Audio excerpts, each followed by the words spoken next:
Hello and welcome to episode number 20 of The Board Crew, TBC. 20. We are flying through the numbers. They just keep going up.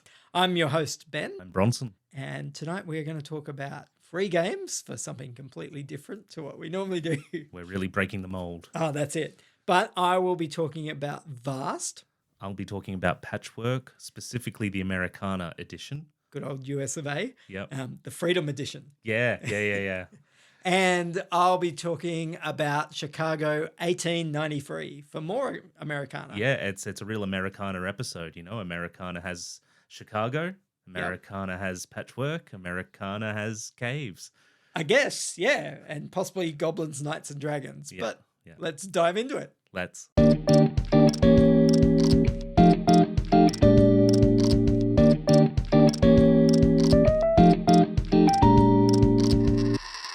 First cab off the rank is Vast. Full name is Vast the Crystal Caverns. This is by Leader Games and designed by David Somerville and Patrick Leader. Leader from Leader Games, in fact. Wow. This is actually a game that I saw Patrick post on BGG about 4 years before he made this game. Wow. Like, I've got this weird idea for a game where one person's a cave and the other person's some goblins running around, and it's going to be really different. The goblins play a different way to the cave. But what I would really love to do is expand that to have more players. So maybe I'll add like a knight that like goes chasing around the goblins and stuff. Wow, that's amazing to see like a game go from concept to cardboard. Yeah, well, I can remember reading the forum stuff and lots of people going, that sounds awesome. That would be so different to everything else. And me going, like, that would be pretty cool. And then hearing about this game that was landing called Vast and going, that's actually that game on the forum I read about. So Vast is an asymmetric game, and you might go, like, I've played asymmetric games, like maybe I've played Root, or I've played Netrunner, or, there's lots of games actually where each person has different powers, you interact differently. And some two-player games are very asymmetric. Like one player will be doing something completely different to the other player. But Vast goes up to 8 players if you're mad. And it's for generally 1 to 5 without expansions. But every single player plays a completely different game. To illustrate that, if you're playing the cave, which you can actually play as the cave in Vast, you're playing a tile laying game. If you're playing the knight, you're playing an action selection game. If you're playing the ghoul, you're playing a dice rolling game. If you're playing the goblins, you're playing a resource management game. If you're playing the dragon, you're playing a deck builder. So everyone has a completely different game that they're playing. There's not many common rules at all. What I love about those like brief descriptions of the asymmetry of the type of game you'll be playing is how relatable thematically that is to that character. When I think of a horde of goblins, I think of StarCraft. I think of like resource management and RTS. And when I think of a dragon, I think of hoarding. I think of deck building. Okay, yeah. I was like, how is the dragon going to work there? Yeah, fair enough. I guess. The knight is a very careful plotting sort of character where you're going to work out your game plan to kill this dragon. Like you can't just go in going like, I'm just going to kill a dragon. You got to think about it and plan each move because otherwise the goblins will come and get you. A lot of Vast kind of builds off a rock, paper, scissors kind of thing. Yep. So the knight can beat the dragon. The dragon can beat the goblins can beat the knight. In the background, you've got the cave who is just working to kill everybody. It's not a very nice cave. It hates everyone being in the cave. Yeah. So the knight's goal, the knight wins if they kill the dragon. The goblins win if they kill the knight. And the dragon wins if it escapes the cave, gets out. But it's tired and sleepy, so it needs to collect a heap of things, get some treasure. All dragons love treasure. And eating goblins also wakes it up. So it, runs around eating goblins. Yeah. Okay, and is there one winner, many losers? Or just one winner. One person will win by achieving their goal. The final character in the base game is the thief. They are a cursed thief who, whenever they die, they respawn back in the cave. And they've figured out the way to get out is to collect 6 treasures, and that can break their curse. And so they're just running around trying to steal all this treasure from the cave, and the dragon and the knight and the goblins. Awesome. Sounds like Groundhog Day meets Dungeons and Dragons. Yeah, pretty much. And the great thing is the thief is really easy to kill generally compared to anyone else. So everyone just smacks the thief whenever they can find them. Yeah. And the thief sort of jumps out of shadows and like shoots crossbolts at like people and comes up, backstabs them or pickpockets and runs away with their treasure, etc. So every character is going to interact. The cave is basically just expanding and expanding. They design the map that everyone else is playing on, and they will make it as difficult as possible for each player. The cave's probably the hardest role to play because you're interacting with all of the classes, all the other players, but not directly with anyone. You don't have like a really clear goal. Your goal is to make sure no one wins because you're basically the timer. At some point, the cave will win because they'll get so big. Once they get big enough, they can start caving in. And then they're caving in the whole cave. Once they've caved in enough of the caves, cave win. And that will happen because every turn they're just steadily going to grow, and then shrink. So the cave wins by just making sure no one else wins in so many turns. I really like Vast because it does really feel like it's a different game for each player. Each game is that each player is playing is not overly complex. Like if that was the game, then it would be easier than any of the other ones that we're talking about in terms of the rules of how you play your game. Like the cave style laying game is super simple. You know, the deck building in the dragon, there's only 3 types of cards. So it's not a very difficult kind of choice of how you're going to go. So, you know, the action selection for the knight, you've only got like 4 or 5 actions that you can choose from. The goblins are maybe the most complex, but they're also very chaotic. And you've got this constant thing of when a goblin tribe overpopulates, they go into infighting and kill each other and then have to scatter. So they can't do anything for another turn or so, which feels very goblin-like, I think. It's like, you know, you just get this horde of goblins, but then eventually they get too big and they start punching each other and then run away. Yeah, I mean, the political discourse of goblins is actually quite complex. Yeah. It's a lot of infighting and... Because you actually did your PhD on goblin political systems, right? Yeah, look at me now. Hey, look at me now, Mum. Look at me now, Dad. Yeah. Finally putting that doctorate to good use. Yeah. Something I imagine this game would struggle with is the teach. It can be great with new games with new mechanics as well to have like one GM running a teach. Yep. But when you have all these different ways to play the game, how does this game address that challenge? Yeah, so there's 2 downsides to Vast. One is the teach. The teach is just a pain because however many players you've got is how many games you're going to have to teach. There are almost no common rules between anyone. There's not like I can go, I don't know whether people have played Root before, but even with that, you're kind of going, okay, well, everyone's playing a bit differently, but let me talk about the map because we all, you know, have to go up and down paths the same way. Yep. Here's the bits of the map we can interact with. That doesn't work in Vast because 1, the cave is the map. 2, the dragon completely ignores everything on the map anyway. Goblins interact with the map but completely differently to the way the knight does, and the thief's got their own rules as well. So there's no kind of even common rules. You just kind of have to either, depending on your players, you're going to have to teach each player individually, or instead of coming with one big rule book, Vast comes with individual player cards.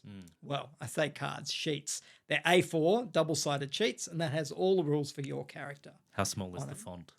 It's not big font. I reckon probably maybe size 8. Yeah. I don't know. Yeah. It's not like, yeah, you're not talking big font. It does have some breakout boxes and a bit of like, you know, so it's not just walls and walls of text. Managing the steps. Managing the steps. Very easy about here's how you set up your character. This is what you need to do with some caveats of like, you know, if you're playing the knight and no one's playing the dragon, so you're not playing with the full 5 players, then it's like, okay, well, this is what you do. Yeah. You know, like if you're playing with the cave, your job is to go smash the cave stuff. Not playing with a cave, okay, that's fine. Here's another way. You know, so you're always going to have some goal. And sometimes, well, a chunk of the rules are really with those what ifs. So you just find which part of the rules applies to your game, depending on which players, Yep. and read that. So if you're teaching a lot of new, not very confident gamers, you're going to have to do a full-on teach for everyone. Often the people that I will play Vast with know games a little bit. Yeah. And so I will give them the sheet and go, I just need you to read this for 5 minutes. And that's really all they're going to take. You're already familiar with the literacy practice of reading rules for a game. Yep. Collaborate. Read through, and then you can ask me questions of anything that you're not sure of. And there is often, once people have read the rules, they're like, I don't quite get how that works for that other player, because your rules really only tell you how you play, which is fine because you'll be able to play well, but sometimes it can be quite confusing in the first couple of turns. You're like, well, how did they just do that? I'm like, well, because they have a completely different rule sheet to what you have. So that's one of the downsides. You've got to be ready for that teach. That is kind of only on the first time you play it problem. Yeah. You're not really going to have that issue the second time or third time that you play. The other problem with Vast is it's a very interactive game. That in itself is not a downside. But the disadvantage of that means that I can't plan for my turn until the player that's just before me finishes having their turn, because they will change. They'll be in a different position. They might do something to me.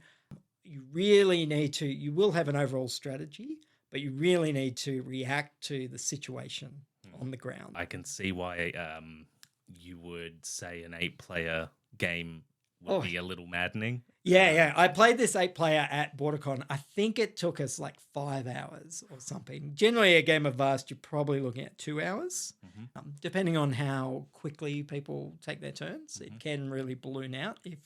If one player's a bit slow, and they will have zero chance to do any planning before their turn, then you've got a lot of time when you can't be doing any planning and you're just watching someone think. Although I find in Vast, depending again on your players, everyone else can just have a chat while the other person's. Yeah. Because you don't need to do anything. You don't need to be engaged until they start doing their thing. Once they've worked out their decision, it will be fairly quick and fairly interactive about what they're doing. They're like, okay, I'm punching you. Okay, well, I've got this defense or etc. I'm going here, whatever. Well, hey, whilst the timing for strategizing is disadvantageous in Vast, it does address a disadvantage to board game nights in general, which is how do you actually socialize with the people you're playing board games with when you're all playing a board game together? Yeah. And Vast is one of those ones that you're going to be socializing, kind of similar to like a lot of party games where everyone's just having a chat while they're waiting for someone to think of a clue or a word or whatever. And you're like, well, this doesn't matter whether I chat because one, they're not going to be in that deep a thought that they'll be like, shh, whereas if you're playing like a big solid Euro, you might be like, hey, I'm trying to work out my turn for Terra Mystica. I prefer you guys are not talking about the latest. We're in our 17th hour of Axis and Allies. Yeah. We've got Twilight Imperium on the back burner there. Yeah. Yeah, we got to get going. Yeah. But because Vast has fairly simple rules, even though lots of different rules, nothing in it is overly complex. You're like, okay, well, if I go here, this will happen, and then I can do that. And we played it just at the last games night that we had. A really great game. It came right down to the wire. I was not in the running for winning. I was probably 2 turns away from winning, which is miles away in Vast land. Okay. But we had 3 players that would have won on their turn, essentially. And there's a very particular turn order. The goblins go before the cave, which goes before the thief. And all 3 of those would have won on their turn. The cave was 100% guaranteed to win. The thief was very likely to win on their turn.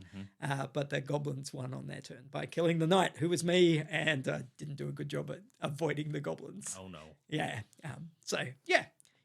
I really like Vast. I think if you haven't played Vast before and you like asymmetric, it's worth a go because I've never played or even heard of anything that's this asymmetric but still involves every other player with what you do. I have heard of another game that's very similar to Vast in terms of the asymmetry. Everyone does something really completely different.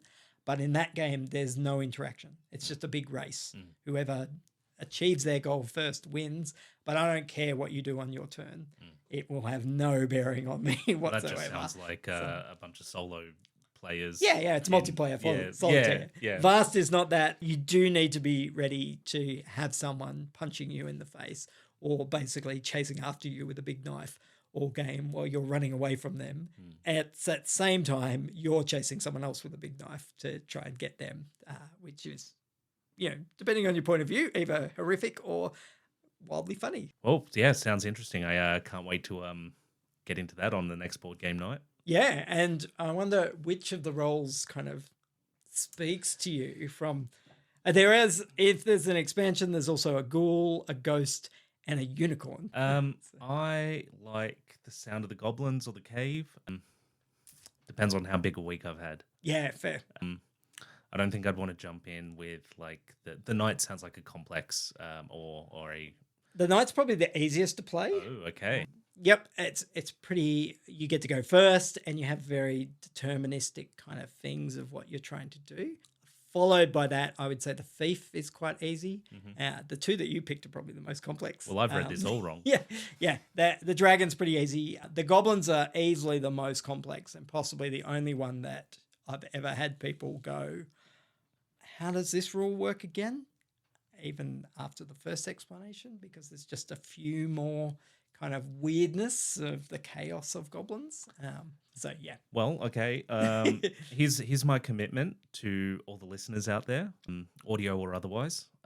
I will commit to my decision. I will play as the goblins the next time I have an opportunity to play this game, and let's see if my naive optimism and misread of the complexity of this character is an advantage or something else. Oh, well, the advantage of the goblins is they're pretty chaotic. So even when you don't know what you're doing, something will happen. Yeah, I probably. think that's maybe what attracted to me. They have a very goblin feel. Yeah. And hopefully you'll get this played before Daniel plays Friday. So. Oh, no doubt. So that's Vast. Lovely.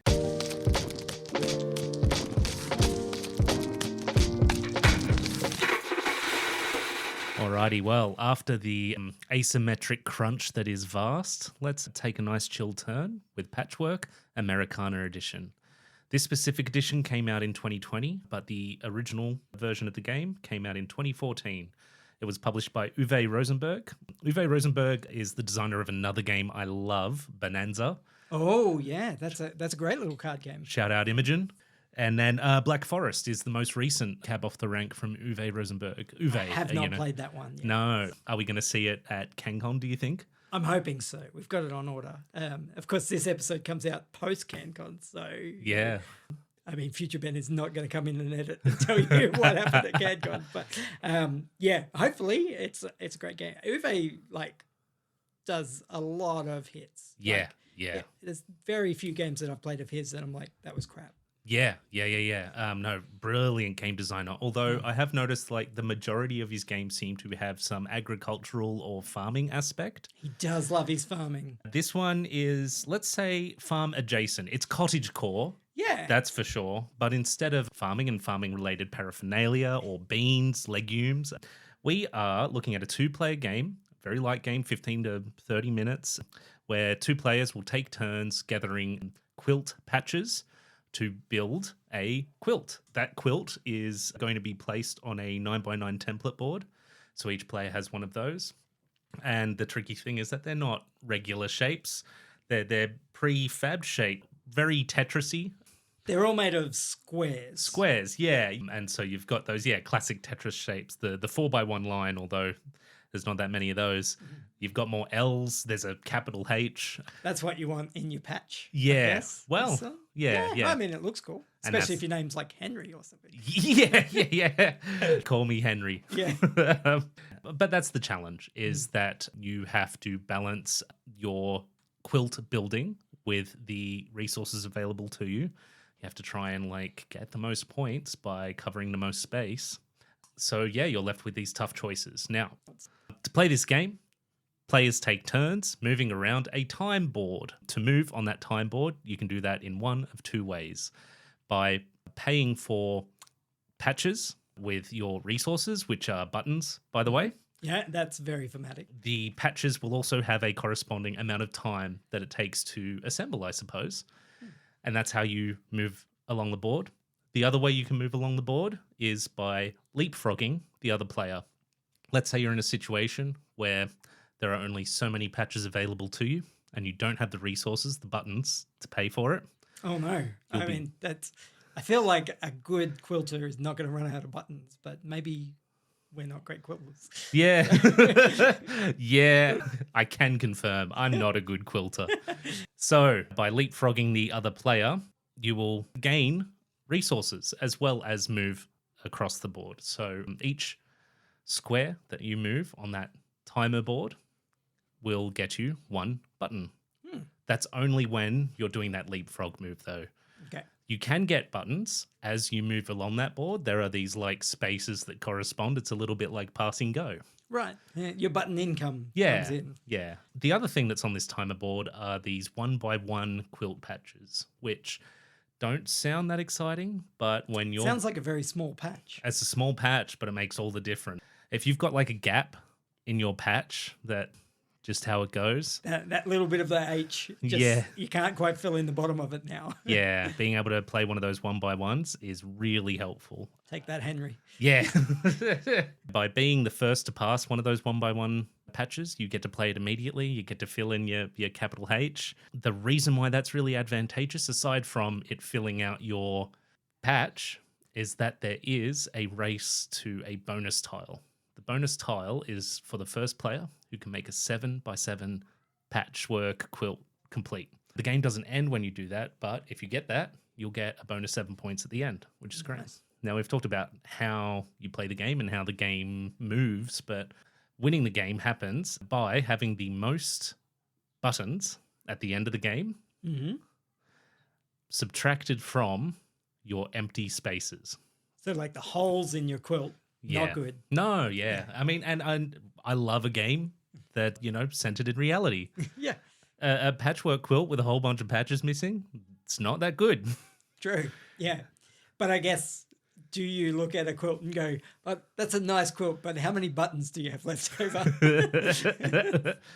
Yeah, and that's where the illusion is Although lost. I'm always impressed when I see a quilter, knitter, and they've got one of those big jars of buttons. That's They are impressive. I'm a bit jealous, so yeah. Well, let me ask you this as a board game question. Do high scores impress you? I tend to err on games that give me lots of points. Although I know often Uwe's games are not that way. Yeah, no. If you like high numbers and lots of points, this is probably not the game for you. Although I think it might persuade you otherwise if you give it a chance. Yeah. I say that because you actually start with a negative score. Or rather, I think of it as though you're starting with a negative score. Because each empty space on your patchwork template is -2 points at the end of the game, you could think of it as though you're starting with minus 162 points, plus 5 because you start with 5 buttons as well. Ah, well, there you go. Only minus 157. Yeah. That is pretty par for the course for Uwe, though. Yeah, A lot of his games, you'll start off negative, and you, by doing the thing of the game, you will cover up those negatives, remove them, etc. Some of the games let you kind of rocket past that. Other games, you might be lucky to get a positive score. But from my memory of playing Patchwork, you do end up generally in a positive number of points, just not lots. Yeah. Let's see. At the moment, my average is running from negative 20 to 20. Okay. Yep. I guess the other thing is it's a 2-player game. So, negative 20 sounds pretty bad. In context, that was against negative 17. Right, so you guys were just racing your patches at that point, just going screw the holes, I'm getting to the end of this track. Yeah. And I still came in second place. Silver and gold. Although, it's hard to say something like silver and gold with negative 20 points. Yeah, so if, big numbers, high scores, and fast pace is something that you like in a game, then you may not get the most out of it. Whilst I would say the pace of this game is calm and relaxed, the amount of time it takes to play it is pretty contained. Yeah. Yeah, it's a relaxing 15 to 30 minutes, really. Yeah, yeah. And you can spend your time thinking about it. And I guess another great thing about this game is it is a perfect info game, or as Ben taught me, it's a combinatorial game. Yeah, combinatorial abstract game, two-player. Yeah. Which some people love, like that's their jam. It basically means there's no randomness, there's no dexterity. It's not like Jenga where you've got to have a steady hand. In theory, it's just how good your skill is compared to your opponent. You can only have your 2 skill levels to blame for the outcome of the match. Which I like, it's good when it's fair. Yep. It's humbling. Yeah, but I would say like a lot of those 2-player combinatorial abstracts, so chess, Go, they're obviously very famous. Tony talked about one, Hive. Yeah, episode 14. Check it out. Yeah. They're very much like you win by punching your opponent. Not literally. Please don't do that. But, like every move you take is a disadvantage for your opponent or setting yourself up. Patchwork is less kind of in your face. Yeah, you can disrupt in that you could like do a petty grab of a particular patch. Yeah. You're like, that shape would fit really well in yours, wouldn't it? Yoink. Yeah, that's about as, rough and tough as it gets. Yeah. For the most part, it's better to focus on advantaging your patch, trying to get the most patches covered per cost. And also, I guess, making those choices of, do I want to move forward on the time track now and really kind of push myself to get those bonuses so that the other player doesn't get those little mini patches. Yeah. So on. Sure, they're going to get maybe 2 turns in a row, maybe 3, depending on how much I'm going to bolt for it. But, I guess you do have those kind of interactions. Yeah. I really love this game. It's chill, but it's a thinker. You've got these opportunity costs to consider. But yeah, you can finish the game, shake hands, leave it on a good note. Curl up under a little patchwork quilt. Yeah, hopefully not the ones that I'm making. So that's Patchwork. All right, final game that we're talking about is Chicago, 1893, The City Beautiful. What was that? Chicago? I believe the correct pronunciation is Chicago. Yeah, maybe. Chicago, 1893. Yeah, see? This is designed in Chicago, it says, by Transit Tees, who I think are on a bit of a mission to kind of sell Chicago to the board gaming world. They've designed a couple of games all about kind of Chicago. Yep. The other game, I got this game from Board Game Geek Secret Santa. Very nice. I'm guessing they were from Chicago because they gave me this one. And Rats, which is about rats in a sewer in Chicago. Not talking about rats tonight, but, a couple of cool Chicago themed games. Yeah. Which is nice. Lovely. Cool. It's a very beautiful box. It is a beautiful box. I mean, they're really selling Chicago in this as opposed to the Rats game where you kind of there's rats everywhere in Chicago. It's definitely seemed like this sort of tongue-in-cheek in-joke. Yeah. Anyway, but Chicago, 1893. This is a tile-laying game, similar to you might have played Carcassonne before. Yeah. Where basically you're going to want the tiles to match up.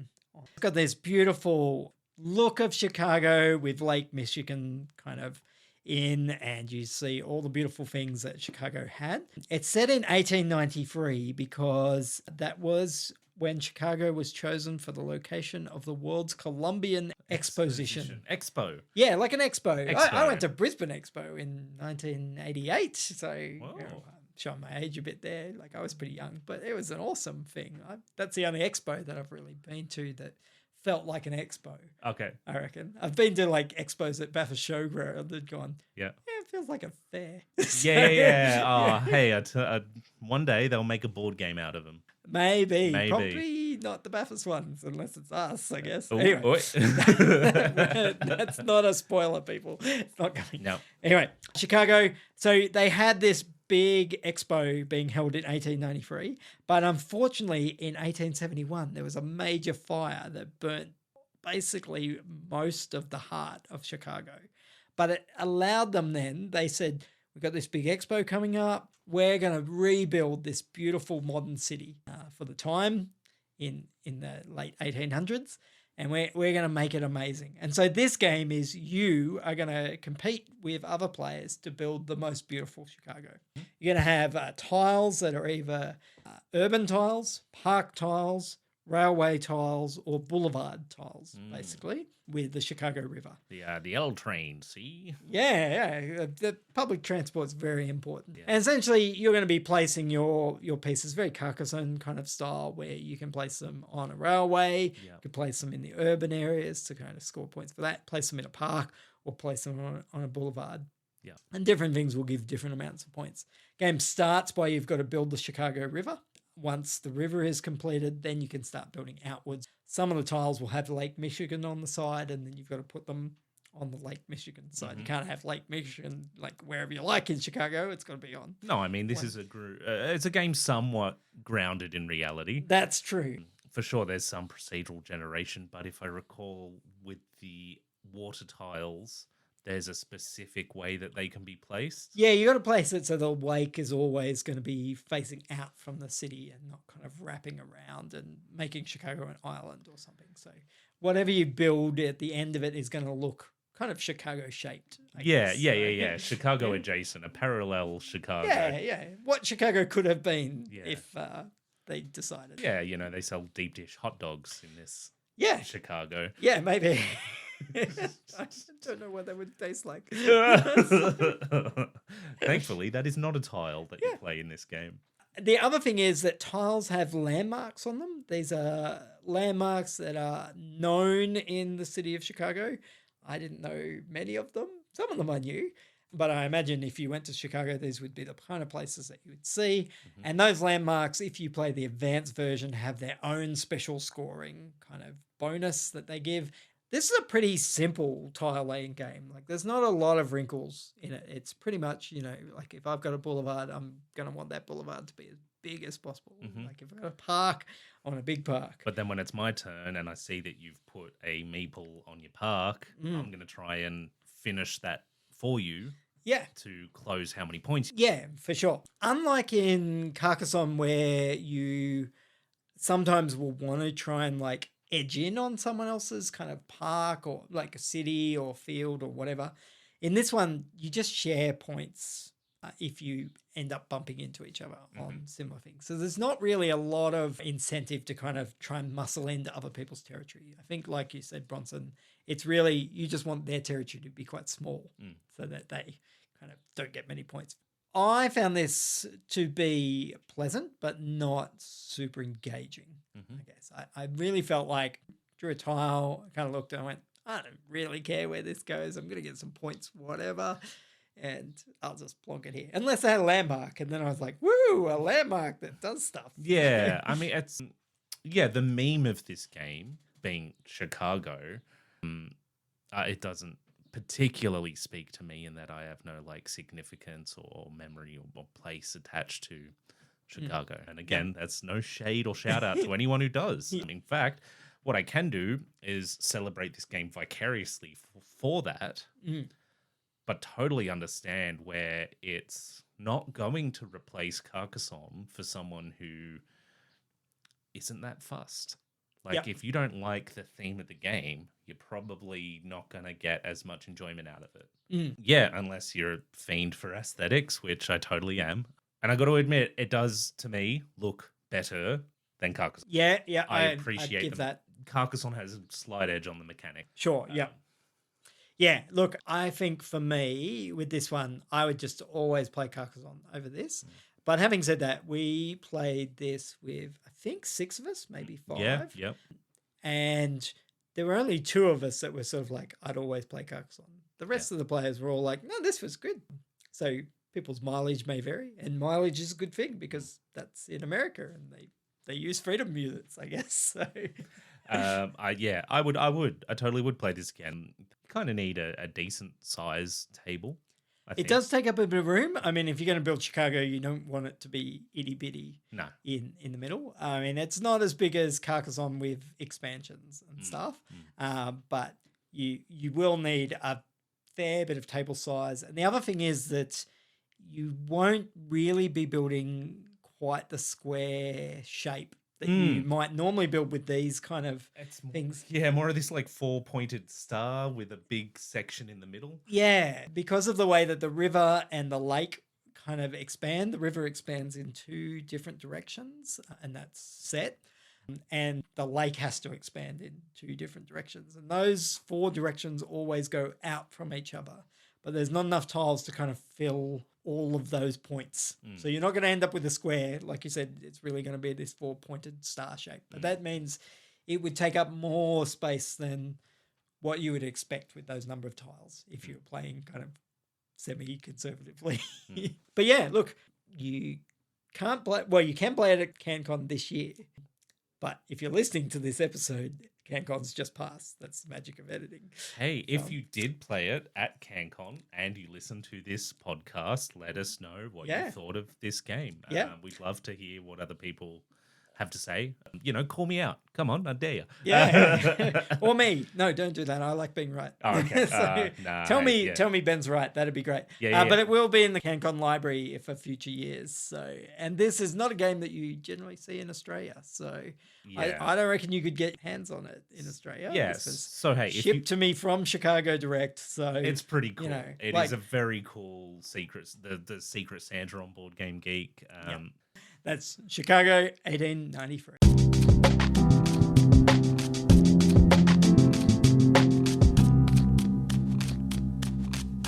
All right, so we've talked about free games. We've talked about Vast and Patchwork. And Chicago, 1893. Leshaniashi. Yeah, the city beautiful. Yes. I mean, technically Vast is the Crystal Caverns and Patchwork was Americana Edition. So all of our games had a subtext. Yeah, that's the thing. Yeah, which we planned, yes, as you can tell, because of the amount we've referenced it through this episode. Yes. Right, so yeah, free solid games. We had differing opinions on Chicago, but Bronson, which would you be most keen to play? Ooh, I am really looking forward to my next play of Vast. That is for certain. Again, you heard it here first. I'm playing Goblins. We'll check in with you after that happens, see if I am content with that decision. That being said, I think I could do some Patchwork. It's the end of the day, pretty tired. Could do with a little chill game like Patchwork. Chicago is, runner-up, though, for that. It's also a kind of chill. It's a very chill game. Yeah. How about yourself? What are you keen to play? I think I love a great game of Vast. Like I said, we played it just at Games Group recently, had a blast. Everyone else did as well. But also Patchwork is just a nice 2-player game, and generally, a lot of the 2-player games I play are with Jenny, and we don't particularly like smash in your face 2 players. Happy to play like a free 4-player where we're at each other's throats. All bets are off.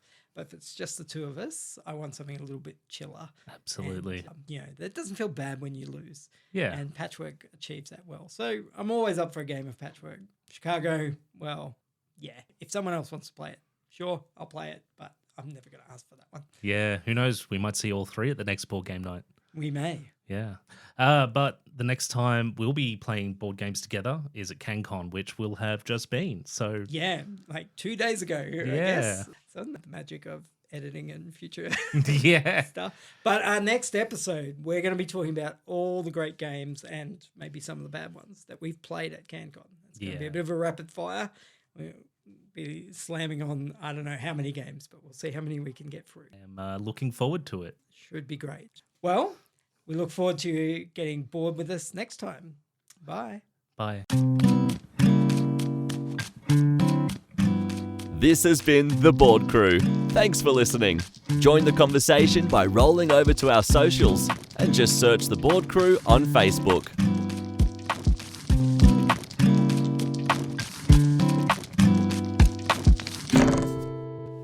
We just say a few different subtext, and that's just littered throughout the episode. Sure. Yeah. Maybe that's just the outtake, where it's you going subtext. Subtext. Maybe.